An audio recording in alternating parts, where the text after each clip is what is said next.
Olá a todos, o meu nome é Tayane Carvalho de Oliveira, sou estudante de Pedagogia, estou no quinto semestre, estudo na Universidade São Judas Tadeu, Campus Moca.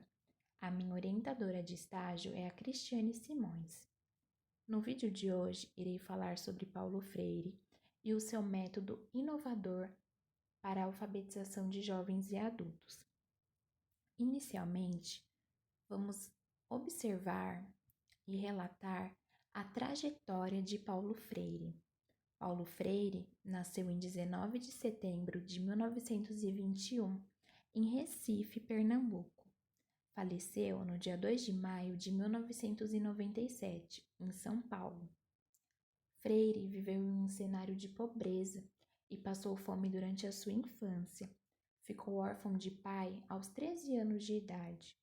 Com muita luta e esforço, formou-se advogado. Porém, ele desistiu da profissão em sua primeira causa, seguindo assim a carreira de professor. Em 1959, foi exilado após sofrer perseguição do regime militar no Brasil. Viveu no exílio de 1964 até 1985. No exílio, foi primeiramente para o Chile. Lá, escreveu uma de suas obras mais conhecidas, Pedagogia do Oprimido, além de coordenar projetos de alfabetização de adultos pelo Instituto Chileno da Reforma Agrária, pelo período de 5 anos. Atuou como secretário de Educação em São Paulo de 1989 a 1991.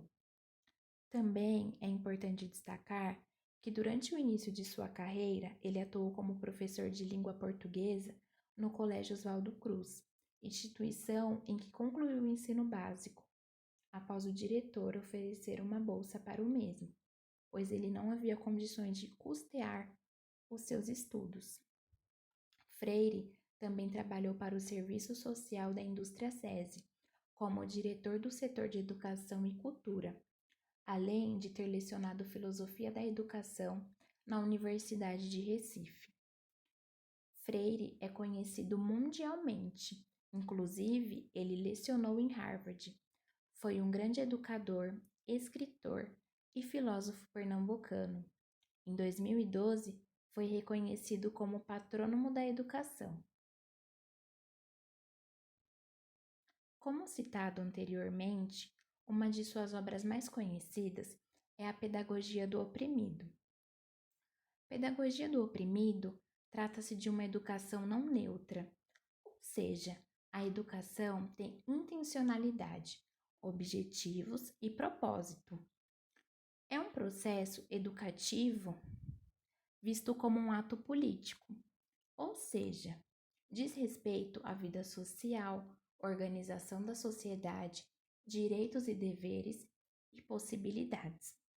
A pedagogia é pautada na libertação, ou seja, Paulo Freire ele queria romper com a educação bancária, a educação onde só o professor detém o conhecimento e o aluno ele é visto como uma tábula rasa, onde o professor deposita o conhecimento no aluno. Paulo Freire buscava libertá-los, ou seja, os mesmos devem construir sua aprendizagem em conjunto com o professor. Deveria ser rompido aquela visão que somente o professor possui conhecimento. Então, ele se baseava na dialógica e dialética.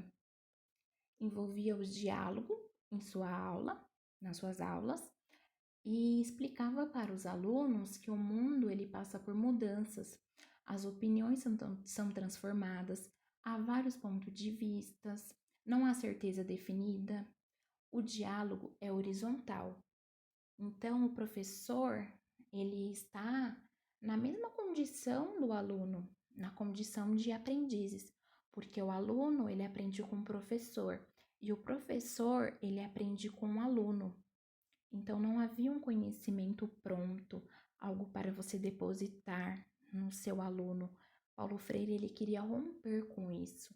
Ele queria mostrar que a aprendizagem ela era construída em conjunto.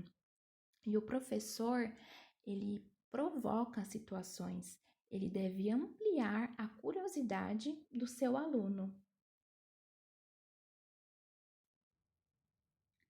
Paulo Freire diz que deve-se levar o aluno a ler o mundo, olhar para o mundo e entender as relações, dar ânimo à cultura e refletir sobre o ensino. Ninguém ensina nada a ninguém, mas as pessoas não aprendem sozinhas. Então, como citado anteriormente, o professor ele aprende com o aluno aprende com o professor, é uma relação de trocas e não de ter alguém superior, alguém que detém todo o conhecimento e vai depositar. A educação para o Paulo Freire, ela não é bancária, ela é um processo de construção.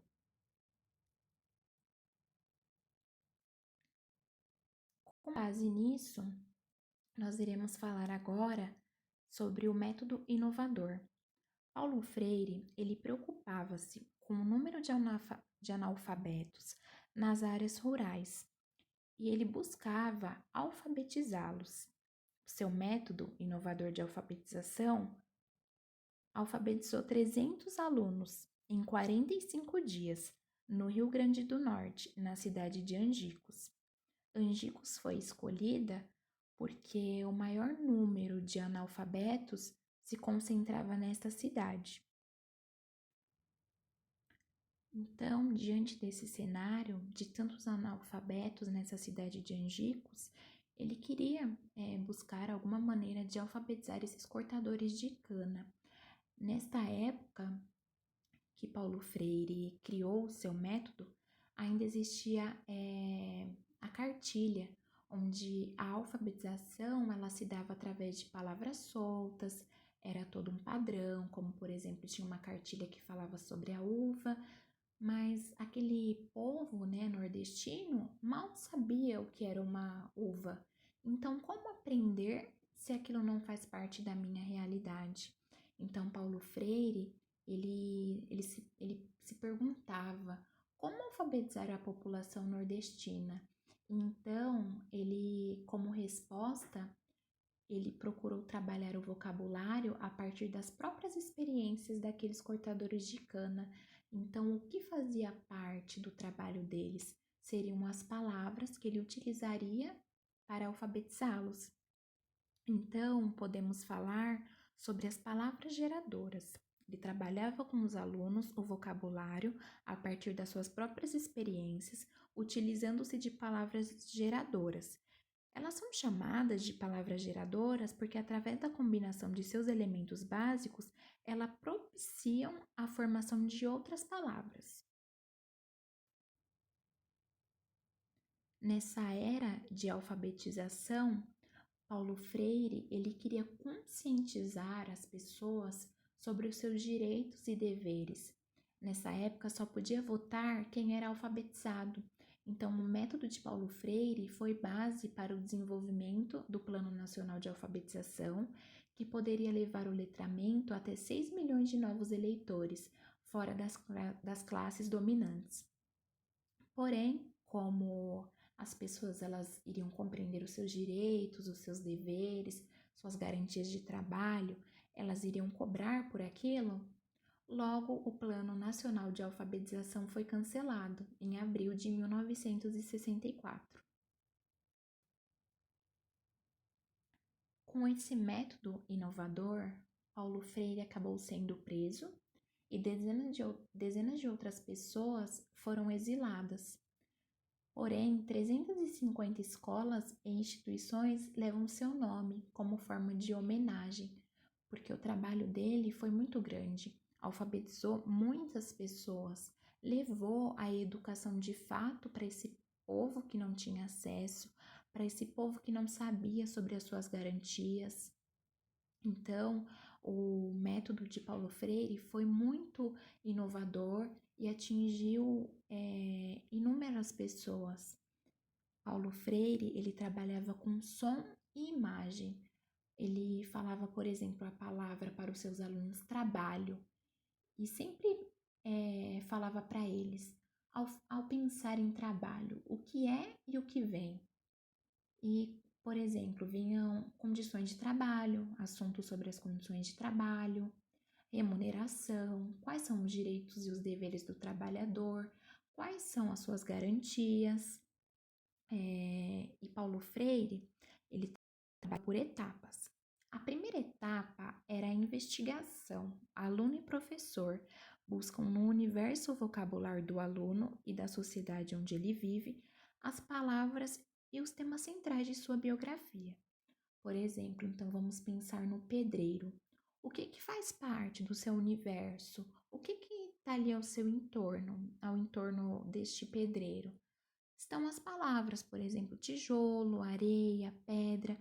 Então, em cima disso, né, dessa investigação, ia para a próxima etapa, que é a tematização. Eles codificavam e decodificavam esses temas, buscando o seu significado social, tomando assim consciência do mundo vivido, né? Então, o tema é trabalho. Como que nós vamos tomar consciência deste tema em que vive o trabalhador? O que faz parte do seu entorno? O que está ao seu entorno? Para depois ir para a problematização, que trata-se, né, da busca para superar essa primeira visão mágica. Então, vai se tornar uma visão crítica do mundo, partindo para a transformação do contexto vivido. Eu transformo o contexto em que eu vivo porque eu vou ter uma opinião própria sobre determinado assunto, eu vou ter um ponto de vista. Podemos citar ainda o exemplo do lavrador. Como que é o trabalho para o lavrador? Qual significado social aquilo tem? E como que eu vou transformar? Como que eu vou fazer esse lavrador ele ter uma visão crítica? Como que ele vai poder transformar aquele contexto em que ele vive?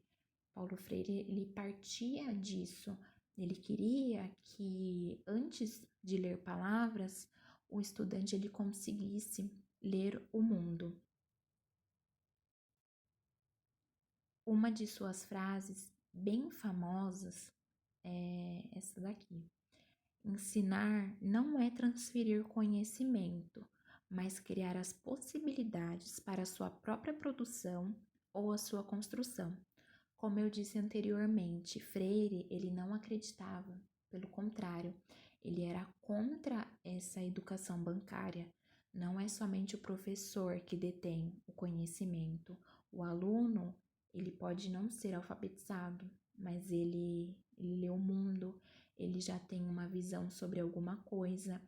Se você falar sobre determinado tema com ele vai buscar as referências dele ali internamente e ele vai conseguir expressar. Então, ele já vem com uma bagagem, ele já tem um conhecimento. Não é o professor que vai depositar, não vou transferir o conhecimento que eu tenho. Pelo contrário, eu vou criar, eu vou mostrar o caminho, as possibilidades para que esse aluno ele crie sua própria produção ou a sua própria construção. Existe outra frase de Paulo Freire que é muito conhecida também, que diz assim: ninguém ensina nada a ninguém, mas as pessoas não aprendem sozinhas. Ou seja, existe uma relação de dependência. Eu preciso do outro para que eu possa aprender. Eu aprendo com o outro. Ninguém pode aprender pelo aluno ou por alguém, mas a aprendizagem ela é coletiva. Ela está ali numa linha horizontal. Todos estão no mesmo lugar. O professor ele não consegue dar aula sozinho e o aluno, como que ele vai buscar o conhecimento se ele não tem nenhuma base? Então, por isso essa relação, essa dependência. Paulo Freire falava justamente sobre isso. Então, só para deixar bem frisado esse método utilizado por Paulo Freire, o método de alfabetização dele era baseado nas experiências de vida das pessoas. Em vez de buscar a alfabetização por meio de cartilhas e ensinar, por exemplo, o boi baba e o vovô viu a uva, ele trabalhava com essas palavras geradoras a partir da realidade do cidadão. Um trabalhador de fábrica, ele podia aprender a palavra tijolo, cimento. O agricultor, ele poderia aprender a palavra cana, enxada, terra, colheita, a partir da decodificação fonética dessas palavras, e a partir disso iam se construindo novas palavras e ampliando o repertório. Agora nós iremos ouvir esses alunos, um depoimento desses alunos que da cidade estudou, né, na cidade de Angicos, para nós refletirmos como esse processo foi importante na vida dessas pessoas. É um depoimento de uma aluna da primeira turma do método de Paulo Freire. O nome dela é Maria Eneide. Ela participou das aulas de alfabetização com 6 anos de idade.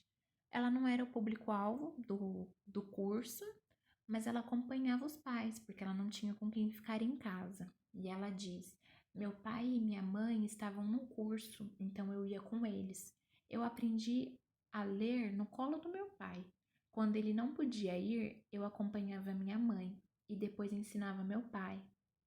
A experiência foi determinante na vida de Eneide, porque a partir daquele momento, daquela vivência que ela teve a certeza que ela seria professora e hoje ela dá aula para alunos da educação infantil. E Dália Marrocos da Silva, uma das alunas também de Paulo Freire, hoje com 83 anos, ela lembra como se fosse hoje das aulas, e ela diz que nós íamos para uma casa e tínhamos aula na sala. Naquela época, essas aulas aconteciam em todo lugar, na igreja, na delegacia, nas casas das pessoas. Muita gente aprendeu a ler com essas aulas, ela lembra.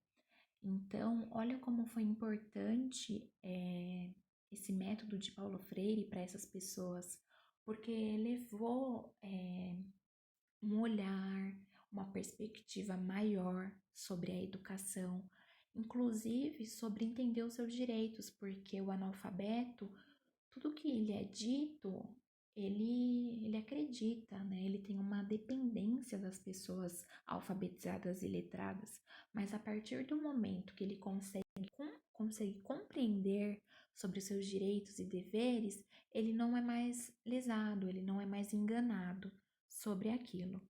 As referências utilizadas para a confecção desse slide foi uma tradução de Moacir Gadotti e Lilian Lopes, que fala sobre educação e mudança, abordando toda a educação, a proposta prevista por Paulo Freire, e também algumas informações foram coletadas no Instituto Paulo Freire. Foi esse o vídeo e até o próximo.